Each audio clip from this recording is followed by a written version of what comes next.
अस्सलाम वालेकुम। वालेकुम सलाम वरहमतुल्लाह। कहाँ से आए हैं सर आप? मैं बेटा नश्तर टाउन से आया हूँ, टाउनशिप से। मैं पाकिस्तान लेबर विंग पीटीआई का नायब सदर हूँ लाहौर का। और मैं बखर जेल में रहा हूँ 13 दिन। कोल्ड लखपत भी रहा हूँ, यहाँ पर एक दिन मौत के सेल में। तो असद उमर साहब और उमर सरफा चीमा साहब हमारे साथ थे। इनको क्योंकि फिर हमसे अलहदा कर दिया गया। बखर में जो हमसे सलूक हुआ वो भी बड़े काबिल अफसोस था। हमें यहाँ से 8 घंटे 9 घंटे सफ़र के अंदर लेके सफ़र में रखा, हमें ना पानी ना पेशाब करने दिया। तो इसके बारे में एक मैं ये बात कहूँगा कि यजीदी दौरे सियासत लपेटा जाएगा। सदा हुसैन की गूंजेगी राहबर बनकर, वो और कश्तियाँ होंगी डबो दिया जिनको, हमारी राह पे आना कभी भंवर बनकर। मैं सिर्फ इतना पैगाम देना चाहता हूँ पाकिस्तान के गयूर आवाम को कि अगर तुमने महंगाई से घरों में मरना है तो फिर ये जिंदगी जो है ना बेकार जिंदगी है। देखें आटा कहाँ पे पहुंच गया। आज भिखारी आजम ने आटा जो है ना लाइनों में लग के आवाम को जो दिया जा रहा है ना आटा, आज 13 कीमती जाने। एक खातून जिसके 5 बजे थे वो बेचारी बेहोश हो गई, मर गई। एक बुजुर्ग सरगोदा में वो जनाब आटे की खातिर जान दे दी उसने। मैं पूछूं कभी हमदा शहबाज भी लाइन में लगा है? कभी मैं पूछता हूँ भिखारी आजम से, जो जनाब पूरी कौम को भिखारी आजम बनाना चाहता है और उसको शर्म नहीं आती, और उस राना सनाओ लोगों को पूछता हूँ, इनके नज़दीक पाकिस्तान के 22 करोड़ आवाम की कोई इज्जत ही नहीं है, कोई एहसास ही नहीं है, और ना ही इनके नज़दीक कोई 22 करोड़ आवाम के इंसानी हकूक़ हैं जो कि हमें आर्टिकल 18, 17 और 38 के जो पाकिस्तान के आवाम को जो हकूक़ हासिल है ना वो बिल्कुल आज नहीं है। हमारे हकूक़ जो है जनाब अली गसब कर लिए गए हैं और हमारे ऊपर जो है ना ये जो मुसल्लत कर दिए गए हैं 13 जमातें डाकू, पाकिस्तान डाकू मूवमेंट। इन्होंने मुझे बताएं अब मौलाना फजल का क्या किरदार है, जो 40 साल से इस्लाम के नाम पर जनाब अपना पेट भर रहा है दोज़ख से आग से, और जिसका बेटा भी मिनिस्टर, जिसकी जनाब अली, जिसका समधी भी गवर्नर, जिसका भाई भी सेनेटर, जो सारे खानदान। अब ये 1974 को कायदे इनकलाब जुल्फ़िकार अली भुट्टो साहब ने एक इस्लामी कॉन्फ्रेंस बुलाई थी और उस कॉन्फ्रेंस में उसने ये ऐलान किया था कि सार एक करेंसी और एक फौज होगी मुल्क की, पूरे इस्लामी मुल्क की, और सब मुल्कों का एक बैंक इकट्ठा होगा। जिसकी वजह से अमेरिका साहब बहादुर को सबसे ज्यादा तकलीफ हुई और फ्रंट लाइन पे जनाब शाह फैसल शहीद, कजाफी साहब, शाह फैसल, जुल्फ़िकार अली भुट्टो, शेख मुजीब और इसके अलावा जनाब अली सद्दाम, ये सारे अमेरिका की हिट लिस्ट पे आ गए भुट्टो समेत। और सबसे पहले उन्होंने CIA ने सबसे पहले जुल्फ़िकार अली भुट्टो को शहीद करवाया, और उसके बाद उन्होंने जनाब अली सद्दाम को मरवाया, उसके बाद शाह फैसल को शहीद करवाया उसके बेटे से। ये अमेरिका के एजेंट हैं। ये सद्दाम को किसने मरवाया? सद्दाम को भी अमेरिका ने मरवाया। आज मुसलमानों को अमेरिका लड़ा रहा है। आज फिर वो 1977 वाली तहरीक थी जो चली थी 1970 में और भुट्टो के खिलाफ, और उस टाइम वो ये उन्हीं की औलाद है, ये वही उन्हीं की औलाद है, उन्हीं के वो थे सब बुजुर्ग जो सब इकट्ठे थे वहां पर जिन्होंने भुट्टो को मरवाया। आज वही लोग इकट्ठे हैं। आज वो जनाब अली अपने वो कौन है, अपने जरदारी कौन है, जरदारी का बेटा है। उसके बाद जनाब अली मुफ्ती महमूद का बेटा, और उसके बाद जनाब अली आप देख लें कि ये जनाब जितने भी लोग आए हुए हैं सब इमरान खान को मारना चाहते हैं, इमरान खान के खिलाफ। अब वो डर्टी हेरी साहब जो, उनको भी मैं कहना चाहता हूँ खुदा का खौफ करो। पाकिस्तान के 22 करोड़ आवाम के हकूक है। आप ये पाकिस्तान किसी जर्नल ने नहीं बनाया, पाकिस्तान को बनाया है तो पाकिस्तान को एक कानूनदान ने बनाया, कायदे आज़म रहमतुल्लाह अलैह ने बनाया। ये पाकिस्तान तुम्हारे बाप की जागीर नहीं है।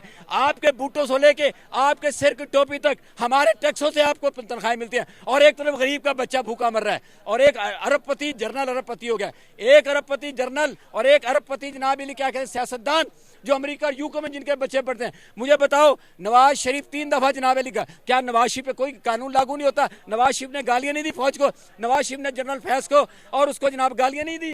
मुझे बताएं, मरियम नवाज ने गालियां नहीं दी, और जनाब अली वजीर दाखिला जो इस टाइम वजीर है, जो जनाब अली वजीर खारजा और वजीर दिफा जो वजीर दिफा ख्वाजा आसिफ ने फौज के बारे में क्या कहा कि ये हमारे पूरे पाकिस्तान के अवाम के इन्होंने गोश्त नोच लिया है। आज वो महकमे कहाँ है, आज वो इदारे कहाँ, इनके खिलाफ नोटिस क्यों नहीं लेते? मरियम नवाज खुली चैलेंज कर रही है अदलिया के जजों को। अदलिया के साहिब इज्जत जज है। जब पहले सोमोटो नोटिस तुम्हारे खिलाफ लिया गया और असेंबली तोड़ दी गई और जनाब इमरान खान की हुकूमत कर दी गई, उस टाइम तो इमरान खान, उस टाइम तो जनाब ये जज साहब अच्छे थे, बंदियाल साहब अच्छे थे। आज जब तुम इलेक्शन नहीं करवाते, कायदे आइन, पाकिस्तान का आइन, पाकिस्तान का कानून क्या कहता है?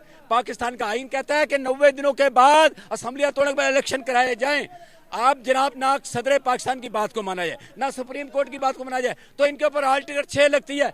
क्या अगर एक पाकिस्तान का एक आदमी, एक आम बंदा अगर किसी जनरल की तौहीन कर ले, किसी जनरल के, क्या किसी जनरल के बारे में, किसी जनरल की करप्शन के बारे में, किसी जनरल के जुल्म के बारे में बात करना गुनाह है? वो कहते हैं जी फौज के खिलाफ बात होगी। अगर किसी जनाब जज के खिलाफ बात करो, जायज़ बात हो। अगर जज गलत है, ये इस मुल्क में बदकिस्मती है कि जस्टिस फायज ईसा जैसे जज मौजूद, जस्टिस अमीनुद्दीन जैसे जज मौजूद, जस्टिस मुनीर जैसे जज, जस्टिस फायज ईसा और जस्टिस अमीनुद्दीन, तुम्हारा अशर जस्टिस मुनीर जैसा होगा। तुम्हारा नाम कोई नहीं लगा पाकिस्तान के अंदर। तुमने जनाब एक भगोड़े खानदान की तुमने जनाब सपोर्ट की है। और वो जो भगोड़ा बैठा है लंदन में मफरूर, जिसका जनाब 7 अरब डॉलर का जिसने जनाब एवन फील्ड खरीदा है, वो मरियम नवाज जो फ्राई पान वाली है ना जी, जिसने सर्जरी कराई है, पूरे पाकिस्तान की जनाब वो सर्जरी करने आ गई है। वो सर्जरी अरबों पता नहीं कितने अरब में कराई जिसने, उसको शर्म नहीं आती। वो कौम की बेटी है, उसको कौम की बेटी कौन कहता है? मैं कहता हूँ अगर ये कौम की बेटी आफिया सिद्दीकी, वो देखो आफिया सिद्दीकी जो कौम की बेटी है, आज तुम्हें एक मोहम्मद बिन कासिम की वजह, मोहम्मद बिन कासिम को आवाज मारी थी एक बेटी ने, मुसलमान बेटी के राजा धार में इज्जत लूटना चाहता है। मोहम्मद बिन कासिम कहां से चला था और सिंध में आया और उसने जनाब अली आके राजा धार को शिकस्त दी और उस बेटी को आजाद कराया। आज सारे जर्नल कहां गए? जर्नल कश्मीर रो रहा है। कश्मीर देखिए, आपने पाकिस्तान को मकबूजा कश्मीर बना दिया। आपने जनाब अली इसको जनाब जमान पार्क को मकबूजा कश्मीर बना दिया। आप एक वो बंदा जो कहता है ला इलाहा इल्लल्लाह मोहम्मद रसूलुल्लाह, यूएन में जाके उसको मारना चाहते हो। एक बंदा कहता है कि मोहम्मद रसूलुल्लाह मेरी जान, मेरी शान, मेरी जान, आप उसके खिलाफ बात करते हो। एक वो बंदा वो कहता है कि मैं खत्म नबूवत का सिपाही हूँ। एक बंदा कहता है कि जनाब अली मेरी गरीब कमजोर और कमजोर तबकों को जनाब अली तुम जनाब इंसाफ दो। वो बंदा ये कह रहा है कि पाकिस्तान के अंदर साफ और शफाफ इलेक्शन कराओ और अवाम को अवाम की हुक्मरानी दो। जमहूरियत का मतलब क्या? तुम्हें जमहूरियत का पता ही नहीं है। तुम्हें क्या पता जमहूरियत का? तुम तो लुटेरे हो। तुमने पाकिस्तान के कौमी खजाने को लूटा और तुमने अरबों डॉलर अपने बनाए। मुझे बताओ 1600 अरब के केस शहबाज शरीफ भिखारी आजम ने नहीं खत्म करे, अपने मकसूद चपड़ासी को मार दिया और रिजवान को मार दिया, रिजवान FIA वाले जो डायरेक्टर उसको मार दिया। तुम्हारा किरदार क्या है? और राना सनाउल्लाह मूछों वाले बेशरम इंसान, तुझको मैं कहता हूँ, मैं 60 साल 65 साल की उम्र में ये वतन ये घर छोड़ के आया हूँ। मैं इसे पैगाम दे रहा हूँ कि उठो मेरी दुनिया के गरीबों को जगा दो, काखे उमरा के दरो दीवार हिला दो, जिस खेत से दहका को मयसर न रोजी उस खेत के हर खोशे गंदम को जला दो। राना सनाउल्लाह, तुम्हारी आदत खराब हो गई है। तुम बड़े तकब्बुर और रौनियत में हंसते हो। तुम्हें यही नहीं पता कि मिस्र के अंदर फिरौन की मम्मी पड़ी है। वो फिरौन कौन था?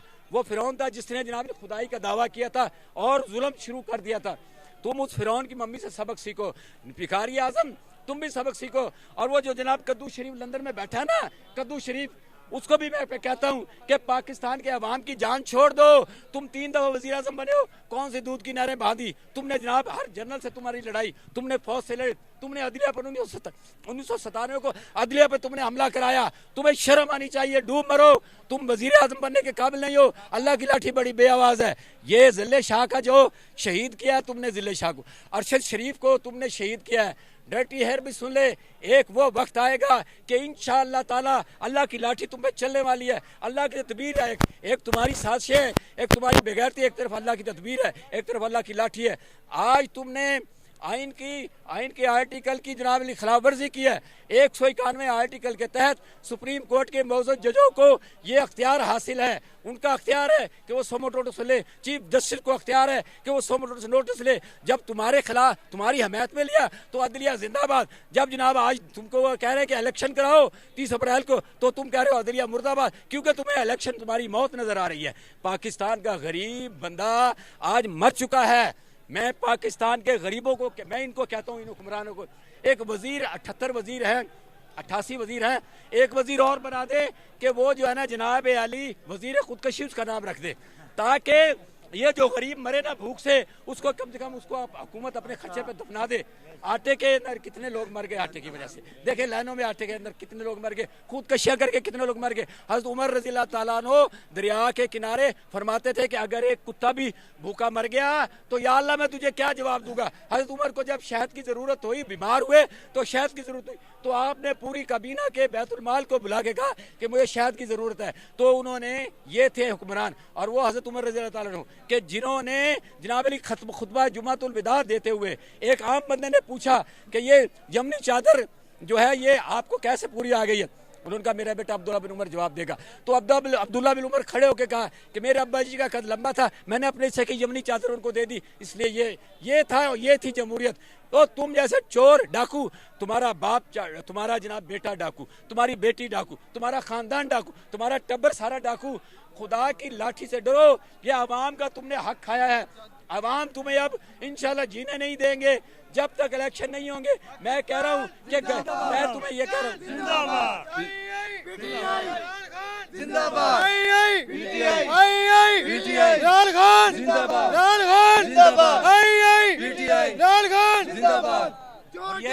और ये मैं कहना चाहता हूँ कि लुटेरों ने जंगल में शम्मा जला दी, मुसाफिर ये समझा के मंजिल यही है। अब पाकिस्तान लुटेरों डाकुओं चोरों के नरखे में है। और 22 करोड़ अवाम उठ जाओ, खड़े हो जाओ। अगर 30 अप्रैल को इलेक्शन नहीं होते तो सबसे पहले गोली ये मैं खाऊंगा, मुनीर जावेद साबरी खाएगा। और तुम घरों से बाहर निकल आओ। अगर पाकिस्तान बचाना है, अगर पाकिस्तान में रियासत मदीना को लाना है, अगर इमरान खान को वजीर आजम बनाना है, तो मैं तुमसे कह रहा हूं कि घरों से बाहर निकल आओ, वरना कुछ नहीं बचेगा, वरना पाकिस्तान नहीं बचेगा। और मैं पाकिस्तान के जर्नैलों को कहता हूं कि इन जर्नैलों, यार जब घर लिया जाता है ना, घर बनाते हैं तो चौकीदार को असला लेकर बिठाते हैं, उसको तनख्वाह देते हैं। इसका मतलब ये नहीं कि घर में अगर अंदर लड़ाई हो रही है तो चौकीदार बंदूक घर की तरफ कर ले और मारने लग जाए। चौकीदार का काम है कि चोरों का मुकाबला करे, डाकुओं का मुकाबला करे। चौकीदार तो चोरों के साथ मिल गया, चौकीदार डाकू के साथ मिल गया। आर्मी चीफ साहब, हाफिज साहब, अगर आप वाकई हुसैनी है ना तो अपने नाना का किरदार अदा करें। आप इन चोरों डाकुओं को छोड़े, इस आवाम के साथ खड़े हो। 22 करोड़ आवाम को तुमको पुकार रही है, 22 करोड़ आवाम का साथ दो, इन लोगों का साथ दो। 22 करोड़ आवाम तुम्हें कह रही है हाफिज साहब खुदा के लिए जुल्म छोड़ दो, चोरों का साथ छोड़ दो। बस मैं आखिर में यही कहूंगा कि कहीं से लाओ तो ऐसा निजाम ले आओ कि अमीर शहर भी चले तो बावकार चले। Thank you.